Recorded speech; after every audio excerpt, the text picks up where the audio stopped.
Special economic zones almost हर एक state के अंदर आज के डेट में पाया जाता है और देश के जो सक्सेसफुल बिजनेस एरियाज है वो ज्यादातर स्पेशल इकोनॉमिक जोन्स के अंदर ही आते हैं। तो ये होते क्या है, बिना किसी टाइम पास के शुरू करते हैं। आगे बढ़ने से पहले मैं आप सभी को एक बार बोलना चाहूंगा कि अगर आपने अब तक चैनल को सब्सक्राइब नहीं किया है तो प्लीज हमारे चैनल को सब्सक्राइब कर दे। हम 5 लाख के बहुत करीब है और आपके सब्सक्राइब करने से हमें बहुत मदद मिलती है और मोटिवेशन भी। तो सब्सक्राइब करना नहीं भूलना और बढ़ते हैं आगे। पहली बात, स्पेशल इकोनॉमिक जोन्स ऐसे जियोग्राफिकल एरियाज होते हैं जहाँ के रूल्स एंड लॉस थोड़े अलग होते हैं कंपेयर टू उस जिस भी रीजन के अंदर ये स्पेशल इकोनॉमिक जोन लोकेटेड है उससे, जिसके कारण यहाँ पर एक ऐसा एनवायरनमेंट बनता है जिसकी वजह से foreign direct investment, exports, manufacturing इन जैसे बिजनेस एनवायरनमेंट को फेवरेबिलिटी मिलती है और ज्यादा से ज्यादा कंपनीज यहाँ पर आकर अपना काम शुरू करती है। तो जानते हैं कि ये स्पेशल लॉज एंड इंसेंटिव्स होते क्या है। पहली बात होते हैं इंसेंटिव्स एंड बेनिफिट्स। इसका मतलब ये है कि जब कोई कंपनी यहाँ पर आके अपना बिजनेस सेटअप करेगी किसी स्पेशल इकोनॉमिक जोन के अंदर तो उनको दिए जाते हैं टैक्स एग्जेम्पशंस, उनको कस्टम ड्यूटी के अंदर वेवर दिए जा सकते हैं अगर वो अपना सामान कहीं बाहर से इंपोर्ट करवा के इस्तेमाल करते हैं। तो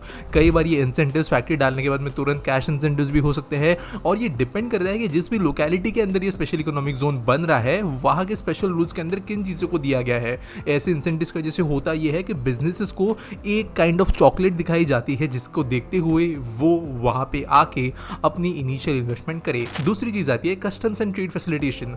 अब कई बार जो बड़े बिजनेस होते हैं, एमएनसीज होती है, उनको ऐसी चीजों की जरूरत होती है जिसकी वजह से इंपोर्ट एंड एक्सपोर्ट आसान बन सके। स्पेशल इकोनॉमिक जोन्स के अंदर स्पेसिफिक और सेपरेट कस्टम रेगुलेशंस को इम्पैक्ट किया जाता है। जैसे मैंने पहले भी कहा, फॉर एग्जांपल कोई मैन्युफैक्चरिंग कंपनी है, वो अपना सामान के अंदर कुछ रॉ मटेरियल इंपोर्ट करती है कहीं और से, तो जो इंपोर्ट ड्यूटी जनरली उनको लगनी चाहिए थी, हो सकता है किसी स्पेशल इकोनॉमिक जोन के अंदर वो उनको एग्जेम्प्ट कर दी जाए, उनको वो देनी नहीं पड़े, जिसके कारण उनका अच्छा खासा पैसा बचेगा और उनको जरूरत नहीं पड़ेगी ड्यूटीज देने की और ये उनको और प्रमोट करेगा बड़ी फैक्ट्री सेटअप करने के लिए। अगला जो बेनिफिट आता है वो है infrastructure and facilities. Gift city का one of the biggest selling point ये है कि उनके यहाँ पे यूटिलिटीज जो है वो पूरी तरह से अंडरग्राउंड है, वर्ल्ड क्लास है, मॉडर्नाइजेशन को देखते हुए बनाई गई है, जिसके कारण यहाँ पर बिल्डिंग सेटअप करना ज्यादा बेहतर होता है। अभी ऐसी ही तरीके के अलग अलग फैसिलिटीज जो है वो दिए जाते हैं स्पेशल इकोनॉमिक जोन्स के अंदर, जहाँ पर world class infrastructure, public transportation, quality transportation, logistic services, airport या फिर कोई बड़ी mass rapid transit connectivity, reliable power supply, industrial parks, logistical parks, इन जैसे कई सारी चीज़ों को प्रोवाइड किया जाता है स्पेशल इकोनॉमिक जोन्स के अंदर, ताकि जो भी बिजनेस आ रहे हैं उनको अपना काम करने के लिए ज़्यादा दिक्कतों का सामना नहीं करना पड़े। अगला बेनिफिट है single window clearance. Special economic zones के अंदर जो प्रोसेस होता है अप्रूवल का किसी भी बिजनेस के लिए, वो जितना हो सके उतना आसान बनाया जाता है और सिंगल विंडो क्लियरेंस इसके लिए वन ऑफ द बिगेस्ट चीज़ है जो इंडिया के अंदर होती है।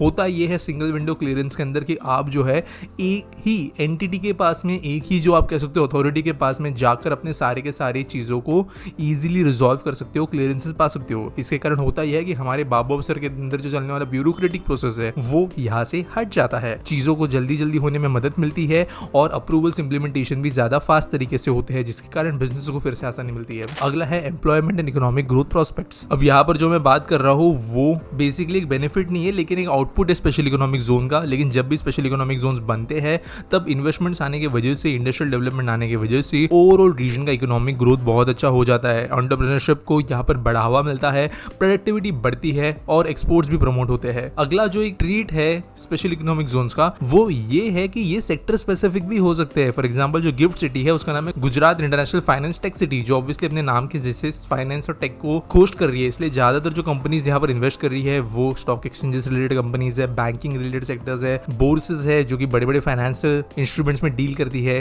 कुछ सेक्टर्स जो होते हैं वो कुछ और चीज में डील करते हैं। फॉर एग्जांपल मुंबई के अंदर सीब्स है, Santa cruise electronic export processing zone, तो यहाँ पर इलेक्ट्रॉनिक्स के ऊपर फोकस किया जा रहा है। ढोलेरा जो बन रहा है वो इंडस्ट्रियल प्रोडक्शन मैन्युफैक्चरिंग के हिसाब से बनाया जा रहा है और इसके वजह से होता यह है कि कई सेक्टर्स अलग अलग चीजों में बनते हैं। अब ये इतना नैरो नहीं है, यहाँ पर biotechnology, textile, gems and jewellery, engineering, pharmaceuticals, automobile, इन सब अलग अलग सेक्टर्स पर टारगेट करते हुए देश के अलग अलग कोने में स्पेशल इकोनॉमिक जोन्स बनकर ऑलरेडी फंक्शन कर रहे हैं। और स्पेशल इकोनॉमिक जोन की वजह से मेनली फायदा ये होता है कि वो जो पर्टिकुलर एसईजेड का एरिया है वो तो डेवलप होता ही है, लेकिन इसके कारण जो है जो छोटा सा स्पेशल इकोनॉमिक जोन है उसके आसपास में एक दूसरी थ्राइविंग इकोनॉमी बनते हुए नजर आती है।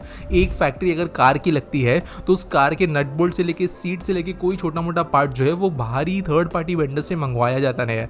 और स्पेशल इकोनॉमिक जोन चाहे अंदर क्यों ना सेटअप हो एसईजेड के, ये जो कई पार्टनर्स है उनके बाहर भी हो सकते हैं, वहां पर भी एम्प्लॉयमेंट एम्प्लॉयमेंट जनरेट होगा, वहाँ पर भी एंटरप्रेन्योरशिप प्रमोट होगी।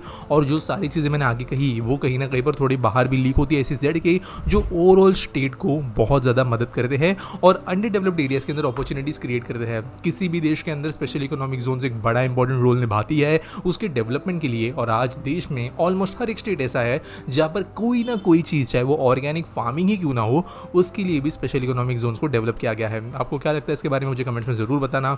मिलेंगे अगले वीडियो में।